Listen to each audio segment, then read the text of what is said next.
Mais on va s'attarder quelques instants sur un verset tout d'abord, puis regardez bien au verset 23. Ça continue. Et il dit, un ange du Dieu à qui j'appartiens et que je sers m'est apparu cette nuit et m'a dit, Paul, ne crains point, il faut que tu comparaisses devant César, et voici Dieu t'a donné tous ceux qui naviguent avec toi. C'est pourquoi, ô hommes, rassurez-vous, car j'ai cette confiance en Dieu qu'il en sera comme il m'a été dit. Ces versets-là sont venus me chercher à l'intérieur comme jamais quand j'ai commencé à lire ce texte-là, et puis d'essayer de comprendre ce que Dieu voulait nous dire à nous aujourd'hui. Amen. Regardez bien, on revient. Un ange de Dieu à qui j'appartiens et que je sais m'est apparu cette nuit et m'a dit, il m'a dit, il m'a parlé. Wow! Dieu est là et puis il prend soin de son serviteur. Il prend soin non seulement de son serviteur, mais il va prendre soin même de ce bateau et puis de tous ces gens, l'équipage qui est à bord, et qui n'ont pas voulu écouter la voix de Paul. Et là, on voit Paul qui, dans le fond, a une résilience au travers des promesses de Dieu, d'une parole de Dieu. Tout le monde est découragé, tout le monde est là, puis il n'y a plus rien à faire. Mais il a fallu seulement une parole de Dieu, une visitation du ciel. Alléluia! Béni soit Dieu! Une parole de l'Éternel, une parole de Dieu, et ça vous remet en selle. Ça vous permet de rebondir. La résilience. Vous comprenez, mes amis? Là, c'était l'échec, et puis ce bateau est désapprouvé de Dieu, leurs actions sont désapprouvées par Dieu, mais Paul, dans le fond, lui, il fait confiance à Dieu, il a besoin d'une parole pour le motiver encore, et puis de parler à ce peuple qui est là, et il parle de Dieu d'une façon extraordinaire, parce qu'il a une connaissance de Dieu. Et puis, remarquez bien ceci, on lit encore,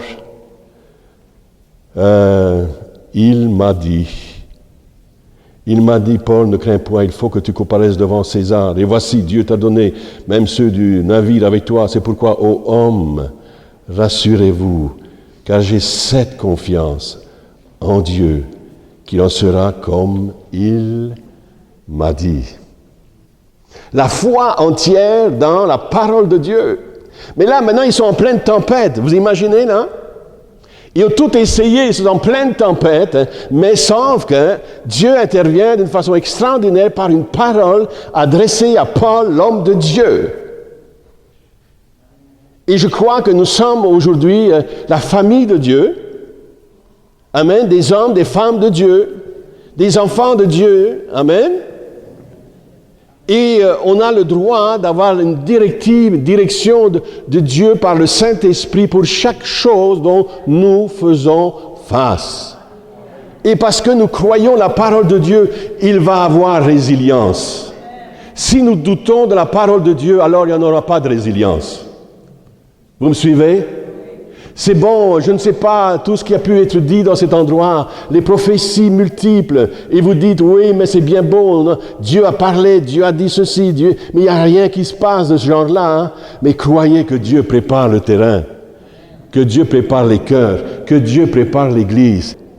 Il y a des gens qui s'imposent parfois et qui empêchent que la volonté de Dieu s'accomplisse, mais ce n'est pas ma volonté, c'est la volonté de Dieu. Et il est bon de pouvoir écouter les sages conseils que Dieu nous donne pour pouvoir aller plus loin dans la foi. Maintenant, il n'y a aucune machination, aucune fabrication. Aujourd'hui, je suis tout à fait contre tout ce qui peut être fabriqué par l'homme. Il y a toutes sortes de machinations et de moyens utilisés pour remplir les bancs et les chaises. Non, il n'y a que la puissance du Saint-Esprit qui peut réellement convaincre de péché, de justice. Amen. Et de jugement. Ce n'est pas les beaux décors, et puis je bénis Dieu pour les églises, et cet endroit est magnifique, et puis gloire à Dieu. Oh, la fidélité de Dieu. Il sait qui il est, Paul. Première chose, Paul sait qui il est. Il n'a rien inventé, il est serviteur de Dieu, il a fait assez de bêtises dans le passé, persécution des chrétiens, il a mis à mort les enfants de Dieu, il était présent lorsqu'on a lapidé Étienne. Et, c'était pas un ange, cet homme-là, un enfant de cœur, comme on dit. C'était réellement un guerrier, puis il était sous une gouverne romaine. Et il avait des ordres, il fallait arrêter ces chrétiens. C'est un peu aujourd'hui ce qui se passe dans certaines nations et où il faut arrêter les chrétiens à tout prix. On les persécute, on les tue, on leur coupe la tête, etc. Vous lisez tout cela. Je lis ça dans le quotidien, c'est incroyable. On les renferme dans les lieux saints, comme ici, l'église, on ferme les portes, on met le feu et ils brûlent là. C'est terrible. Les chrétiens sont dérangeants, n'est-ce pas? L'Évangile dérange beaucoup. L'Église, la véritable Église de Jésus-Christ dérange. La foi en Dieu dérange et ça a dérangé les gens au temps de Paul. Ça a dérangé les gens qui étaient en place, ces Romains, puis qui envahissaient les nations. Et la foi en Jésus-Christ a dérangé tellement, n'est-ce pas? Et si Paul est sur le bateau allant vers Rome, c'était à cause de cela entre autres. Mais quand on regarde le parcours de Paul, il est tellement résilient au travers de toutes ces épreuves, la lapidation, mis en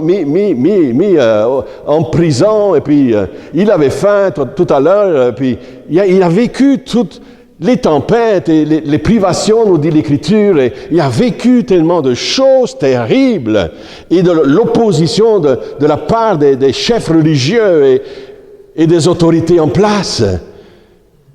Mais je dis bravo, Paul, tu as été résilient, tu as rebondi. Et alors, à cause de cela, tu as affermi ta foi et puis tu as accompli des grandes choses. Tu nous as laissé tes lettres extraordinaires. Tu as été témoin de la puissance de Dieu.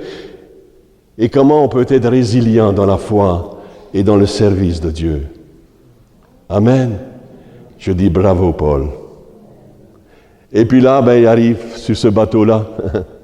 Encore quelque chose, mais sauf qu'il sait qui il est serviteur de Dieu, apôtre de Jésus-Christ. Il a appris des choses, cet homme-là. Il a appris des choses, non pas parce que les choses étaient faciles, mais c'était tellement difficile, bien plus que nous ici, de prêcher l'Évangile. C'était tellement difficile.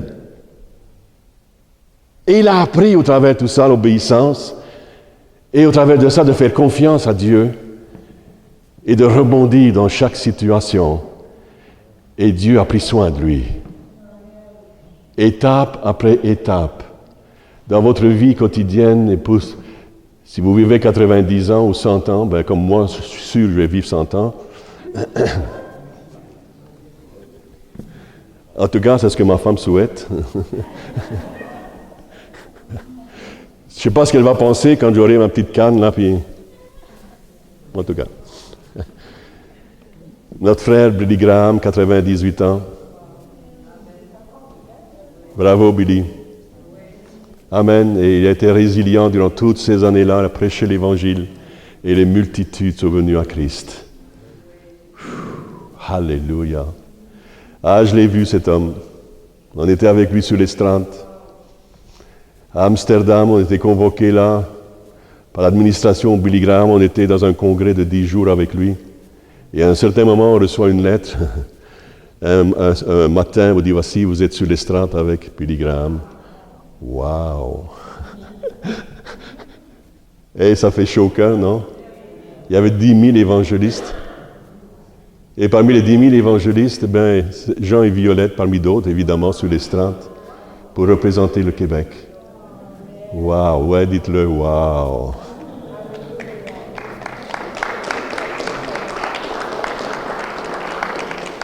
Et vous savez, c'est de cela qu'est né le ministère Ciel ouvert, évangélisation. La vision immense. Et on a commencé à parcourir la terre. Cet homme a vraiment fait un impact sur nos vies. Sa générosité, son calibre d'homme, sa foi en Dieu, sa prédication claire, nette, précise. Waouh! Paul était de ce calibre-là, l'homme de Dieu. Il savait à qui il appartenait, il sait à qui il appartient. Il dit, je sers un Dieu vivant. Et nous devons savoir que nous appartenons à Dieu. Je sais que je sais, que je sais que je sais. Amen. Mon Dieu est un Dieu incroyable, c'est un Dieu puissant, c'est un Dieu, oui, avec les moyens inimaginables pour vraiment faire des choses que vous ne pourriez jamais faire, mais il les accomplit. C'est un plan qu'il a envers nos vies, qui s'accomplit, se réalise, si on lui fait confiance. Amen. Paul a reconnu qu'il appartenait à ce Dieu-là. Dans ses expressions, son langage, il parle de ce Dieu à qui j'appartiens. Vous lisez ça? Un ange du Dieu à qui j'appartiens. Amen, au verset 23. Un ange du Dieu à qui j'appartiens. Il n'appartient pas aux anges, il appartient à Dieu, ok? À qui j'appartiens? Est-ce que tu sais, frère, ça, hein? À qui tu appartiens? C'est le Dieu de toute éternité, celui qui a créé le ciel, la terre, l'univers. Ah! C'est celui qui t'a créé, mon frère, ma soeur. Amen. C'est lui qui donne la vie. Et c'est lui aussi qui t'a tellement aimé, qui a donné ce qu'il avait de plus cher pour toi, pour ton rachat, pour ton salut. Jésus, son Fils bien-aimé. Sais-tu à qui tu appartiens? Il détient la puissance, le règne, la gloire. Il est dans les cieux, mais il est aussi là avec toi, à côté de toi, par son esprit. Wow. Est-ce que tu sais à qui tu appartiens? Il n'y a rien qui peut empêcher sa main d'accomplir ce qu'il a décidé d'accomplir. Cependant, nous pourrions l'empêcher par un manque de foi et peut-être parce que nous rebroussons chemin au lieu d'avoir la résilience. Amen, parce que je sais en qui j'ai cru. Nous perdons parfois de vue cela, mes frères et sœurs. Au travers de nos situations, au travers de ce qu'on vit et de nos larmes, est-ce que nous comprenons que Dieu, lui, n'a pas changé, qu'il est toujours le même? Dites-moi Amen, s'il vous plaît. Amen. Amen. Arrive ce qui arrive, mon Dieu n'a pas changé, il est toujours le même hier, aujourd'hui et éternellement le même. Aucune ombre de variation. Il détient la force, le pouvoir, la puissance, le règne lui appartient, le royaume de Dieu. Et nous sommes les sujets de son royaume. Amen. Nous n'appartenons pas à cette terre. Nous appartenons à Dieu.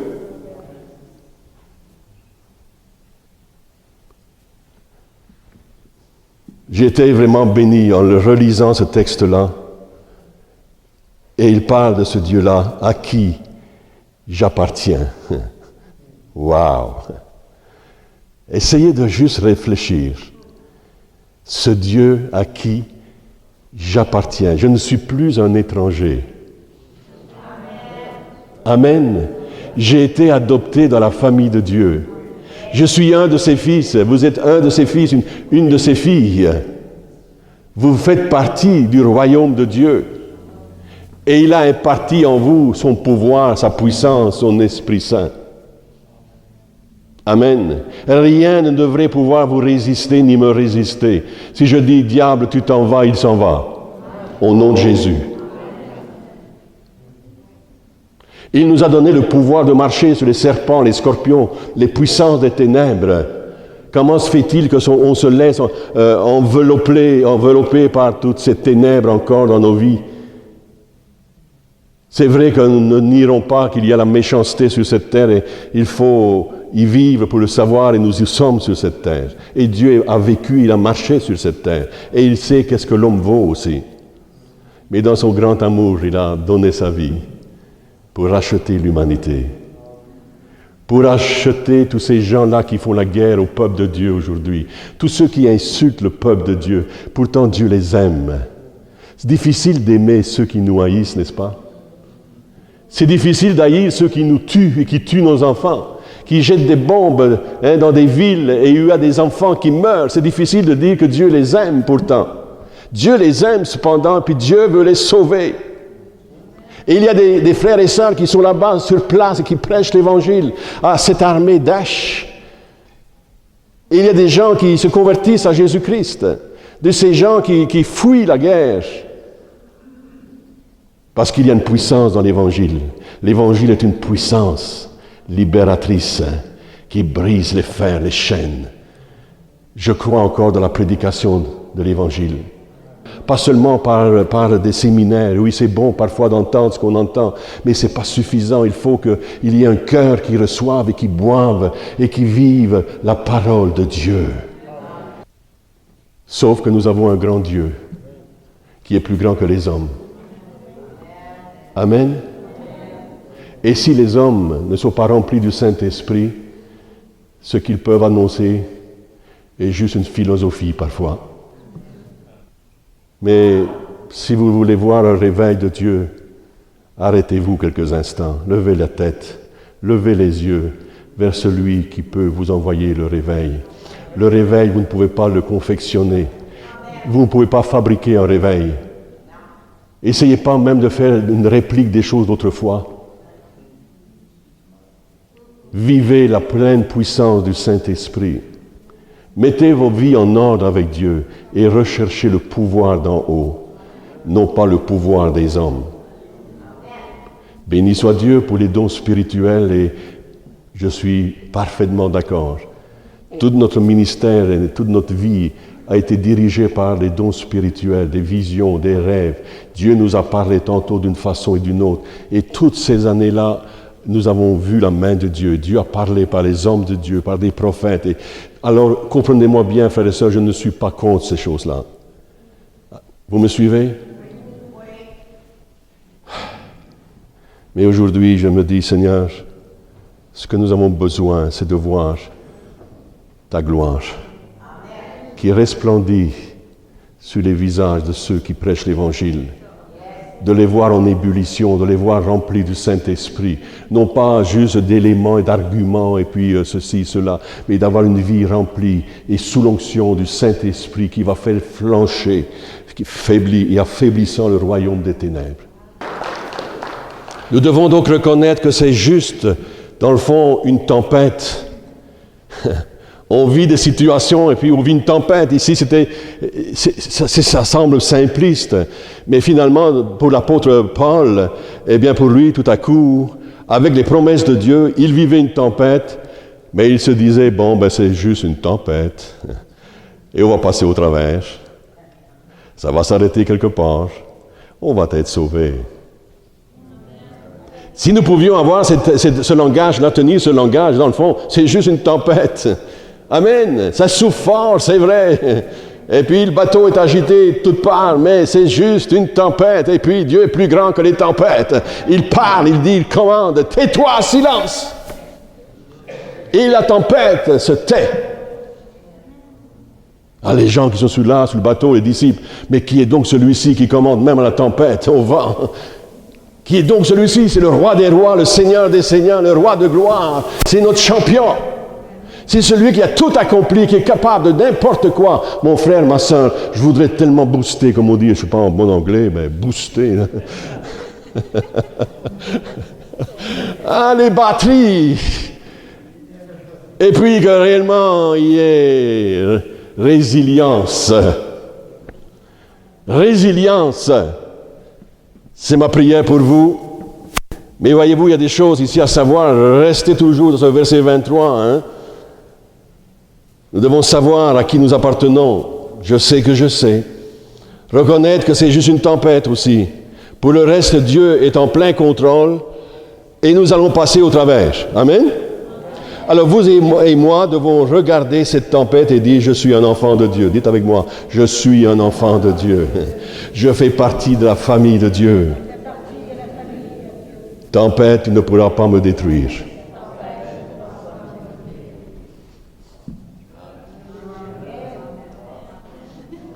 Reconnaître qui nous sommes, voyez-vous, reconnaître Dieu qui il est, et reconnaître qui nous sommes, et puis tempête, eh bien, tempête, tant pis, hein. Alléluia. Vous dites que c'est simpliste, pourtant c'est ce qui est arrivé avec Paul. Ça semble tellement simpliste, et quand on se trouve dans des tempêtes de la vie, qui nous séparera de l'amour de Christ? Sera-ce la tribulation, ou l'angoisse, ou la persécution, ou la faim, ou la nudité, ou le péril, ou l'épée?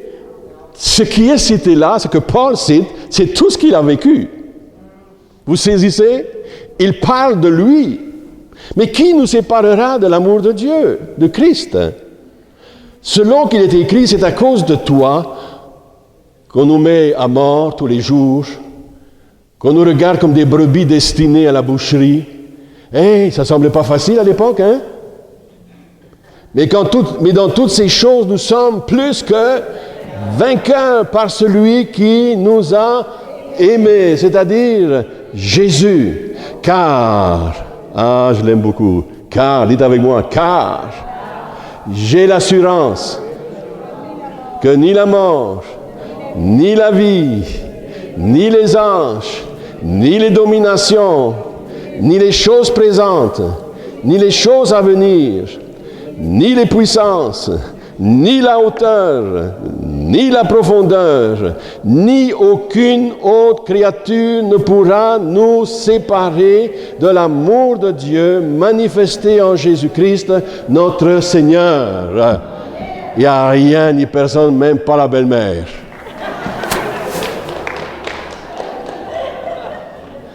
Même pas le mari. Même pas la femme. Rien ne pourra me séparer de l'amour de Christ. Wow!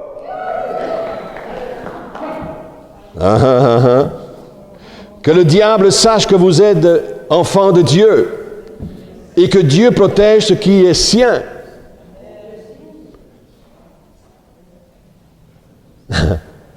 Regardez le verset 27. Nous dit que la tempête a duré 14 jours. C'est long sur un bateau. Pendant 14 jours, c'est la tempête. Je ne sais pas si vous avez déjà voyagé en bateau. Et il y a des gens qui reviennent et disent, on a eu une tempête, plus jamais.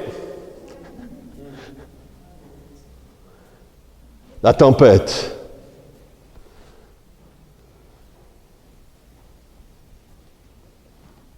« 14 jours.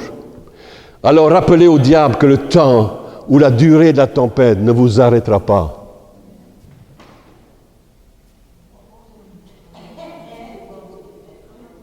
La tempête va durer peut-être, mais dites au diable, diable, cette tempête ne m'arrêtera pas.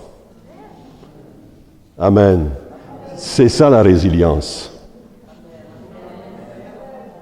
La résilience, c'est cela. Ce que je vis, d'accord, c'est dur. Je pleure peut-être. Puis c'est dur.